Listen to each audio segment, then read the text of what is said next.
JDS ಬೆನ್ನಿಗೆ ಇರುವ ಒಕ್ಕಲಿಗ ಮತವನ್ನ ಸೆಳೆಯೋಕೆ ಕಾಂಗ್ರೆಸ್ ತಂತ್ರವನ್ನ ಹೂಡಿಕೊಂಡಿದೆ. ಹಳೆ ಮೈಸೂರು ಭಾಗದಲ್ಲಿ ಅತಿ ಹೆಚ್ಚು ಒಕ್ಕಲಿಗ ಮತಗಳ ಸಮುದಾಯದ ಮತಗಳನ್ನು ಸೆಳೆಯಲಿಕ್ಕೆ ಡಿಸಿಎಂ ಡಿಕೆ ಶಿವಕುಮಾರ್ ಮುಂದಾಗಿದ್ದಾರೆ. ಮೇಲಿಂದ ಮೇಲೆ ಸಭೆಗಳನ್ನು ಮಾಡ್ತಾ ಇದ್ದಾರೆ. ಹಳೆ ಮೈಸೂರು ಭಾಗಕ್ಕೆ ಭೇಟಿಯನ್ನು ನೀಡ್ತಾ ಇದ್ದಾರೆ. ಬೆಂಗಳೂರು, ಮೈಸೂರು ಸೇರಿದಂತೆ ವಿವಿಧ ಕಡೆಗಳಲ್ಲಿ ಡಿಸಿಎಂ ಡಿಕೆ ಶಿವಕುಮಾರ್ ಸಭೆಗಳನ್ನು ಕೂಡ ನಡೆಸ್ತಾ ಇದ್ದಾರೆ. ಈಗ ಒಕ್ಕಲಿಗ ಸಮುದಾಯಕ್ಕೆ ಡಿಸಿಎಂ ಮುಂದೆ ಸಿಎಂ ಸ್ಥಾನಕ್ಕೆ ಅಂತ ಪ್ರಚಾರ ಮಾಡಿಕೊಂಡು ಇತ್ತ ಕೃಷ್ಣ ಬೈರೇಗೌಡ, ಎನ್ ಚಲುವರಾಯಸ್ವಾಮಿ ನೇತೃತ್ವದಲ್ಲೂ ಕೂಡ ಸಭೆಗಳನ್ನು ಆಯೋಜನೆ ಮಾಡಿಕೊಂಡಿದ್ದಾರೆ. ಒಂದು ಕಡೆ ಕೃಷ್ಣ ಬೈರೇಗೌಡರು, ಇನ್ನೊಂದು ಕಡೆ ಚಲುವರಾಯಸ್ವಾಮಿ ಅವರ ಸಮಕ್ಷಮದಲ್ಲಿ ಒಂದಷ್ಟು ಸಭೆಗಳನ್ನು ನೇರವಾಗಿ ಮಾಡಿಕೊಂಡಿದ್ದಾರೆ.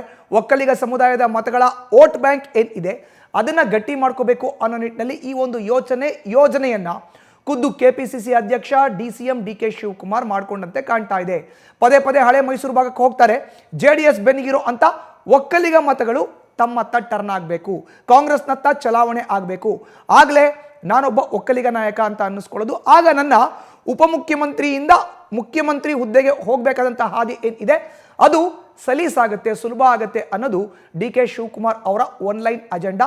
ಹೀಗಾಗಿ ಮೇಲಿಂದ ಮೇಲೆ ಒಕ್ಕಲಿಗ ಸಮುದಾಯದ ಸಭೆಗಳನ್ನು ನಡೆಸ್ತಾ ಇದ್ದಾರೆ. ಒಂದು ಕಡೆ ಕೃಷ್ಣ ಬೈರೇಗೌಡರ ನೇತೃತ್ವದಲ್ಲಿ, ಇನ್ನೊಂದು ಕಡೆ ಚಲುವರಾಯಸ್ವಾಮಿ ಅವರ ನೇತೃತ್ವದಲ್ಲಿ. ಹೆಚ್ಚಿನ ಮಾಹಿತಿಯನ್ನು ನೀಡ್ತಾರೆ ನಮ್ಮ ಪ್ರತಿನಿಧಿ ಹರೀಶ್. ಈಗ ಸಂಪರ್ಕಕ್ಕೆ ಸಿಕ್ಕಿದ್ದಾರೆ. ಹರೀಶ್, ಡಿಸಿಎಂ ಡಿಕೆ ಶಿವಕುಮಾರ್ ಅವರ one line agenda Vokkaliga vote bank ನ ಸೆಳೆಯೋ ಅಂತದ್ದು, ಜೆಡಿಎಸ್ ನ ಬೆನ್ನಿಗೆ ನಿಂತಿರೋ ಅಂತ ಮತಗಳನ್ನ ಏನೆಲ್ಲ ಪ್ಲಾನ್ ಮಾಡ್ಕೊಂಡಿದ್ದಾರೆ ಡಿಕೆ ಶಿವಕುಮಾರ್? ಹಾಗಾದ್ರೆ ಹರೀಶ್,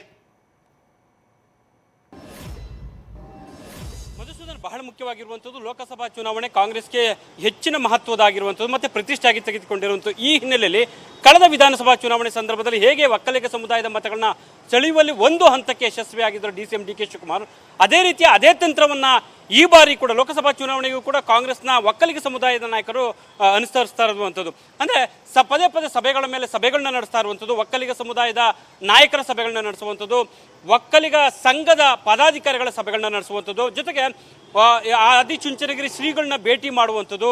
ಸೊ ಹೀಗೆ ಹಲವು ರೀತಿಯಲ್ಲಿ ಕೂಡ ಈಗ ಒಕ್ಕಲಿಗ ಸಮುದಾಯದ ಮತಗಳನ್ನ ಸೆಳೆಯುವಂಥ ನಿಟ್ಟಿನಲ್ಲಿ ಕೂಡ ಕಾಂಗ್ರೆಸ್ನ ಒಕ್ಕಲಿಗ ನಾಯಕರು ಮುಂದಾಗಿರುವಂಥದ್ದು. ಒಂದು ಕಡೆ ಡಿಸಿಎಂ ಡಿಕೆ ಶಿವಕುಮಾರ್ ಅವರು ಒಕ್ಕಲಿಗ ಸಂಘದ ಪದಾಧಿಕಾರಿಗಳ ಜೊತೆ ಸಭೆಯನ್ನು ನಡೆಸ್ತಿರ್ತಾರೆ. ಬೆಂಗಳೂರು, ಮೈಸೂರು ಸೇರಿದಂತೆ ಹಲವು ಕಡೆ ಸಭೆಗಳನ್ನ ಕೂಡ ನಡೆಸ್ತಾ ಇದ್ದಾರೆ.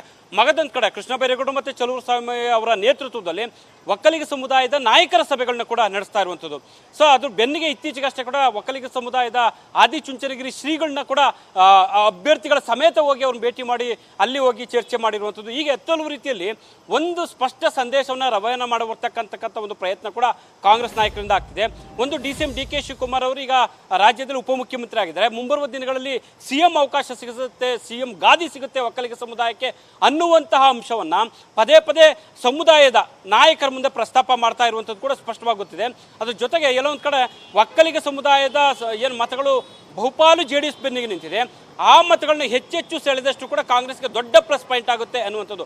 ಈ ಮೂಲಕ ಡಿ ಕೆ ಶಿವಕುಮಾರ್ ಅವರು ಒಕ್ಕಲಿಗ ಸಮುದಾಯದ ಪ್ರಮುಖ ನಾಯಕರಾಗಿ ಹೊರಹೊಮ್ಮುತ್ತಾರೆ ಅನ್ನುವಂಥದ್ದು ಈಗಾಗಲೇ ಕೂಡ ಗುರುತಿಸ್ಕೊಂಡಿರುವಂಥದ್ದು. ಆದರೆ ಕುಮಾರಸ್ವಾಮಿ ಅವರು ಮತ್ತು ದೇವೇಗೌಡರ ಪ್ರತಿಯಾಗಿ ಕೂಡ ಅವರು ಇನ್ನು ಆ ಮಟ್ಟಕ್ಕೆ ಗುರುತಿಸ್ಕೊಳ್ಬೇಕಾಗುತ್ತೆ ಅನ್ನುವಂಥ ಒಂದು ಚರ್ಚೆ ಇರುವಂಥದ್ದು. ಒಂದು ವೇಳೆ ಅವರು ಹೆಚ್ಚಿನ ಮತಗಳನ್ನ ಸೆಳೆದಿದ್ದೇ ಆದಲ್ಲಿ, ಅಂದರೆ ಜೆಡಿಎಸ್ ಬೆನ್ನಿಗೆ ನಿಂತಿರುವಂಥ ಒಕ್ಕಲಿಗ ಸಮುದಾಯದ ಮತಗಳನ್ನು ಶೇಕಡಾವಾರು ಕಾಂಗ್ರೆಸ್ ಕಡೆ ಸೆಳೆದಿದ್ದೇ ಆದಲ್ಲಿ ಮುಂಬರುವ ದಿನಗಳಲ್ಲಿ ಕೂಡ ಸುಲಭವಾಗಿ ಸಿಎಂ ಗಾದಿಗೆ ಕ್ಲೈಮ್ ಮಾಡ್ಕೊಳ್ಬಹುದು. ನನಗೆ ಅವಕಾಶವನ್ನು ಕೊಡಿ ಅಂತ ನಾನು ಕ್ಲೈಮ್ ಮಾಡ್ಕೊಬೋದು, ಇಡೀ ಸಮುದಾಯ ಬೆನ್ನಿಗೆ ನಿಂತಿದೆ ಅನ್ನುವಂಥದ್ದು ಮತ್ತು ಕಾಂಗ್ರೆಸ್ಗೆ ಇದು ದೊಡ್ಡ ಪ್ಲಸ್ ಪಾಯಿಂಟ್ ಆಗಿದೆ ಅನ್ನುವಂಥ ಅಂಶವನ್ನು ಹೈಕಮಾಂಡ್ ಮುಂದೆ ಸುಲಭವಾಗಿ ಇಡಬಹುದು ಅನ್ನುವಂಥ ಲೆಕ್ಕಾಚಾರ ಡಿಸಿಎಂ ಡಿಕೆ ಶಿವಕುಮಾರ್ ಅವ್ರದ್ದಾಗಿರುವಂಥದ್ದು. ಹಾಗಾಗಿ ಸರಣಿ ಸಭೆಗಳನ್ನ ನಡೆಸ್ತಾ ಇರುವಂಥದ್ದು. ಮಧುಸೂದನ್, ಧನ್ಯವಾದ ಹರೀಶ್ ನಿಮ್ಮ ಮಾಹಿತಿಗೆ. ನ್ಯೂಸ್ ಫಸ್ಟ್, ನಿರ್ಭೀತಿಯಿಂದ ನಿಮ್ಮ ಪರವಾಗಿ.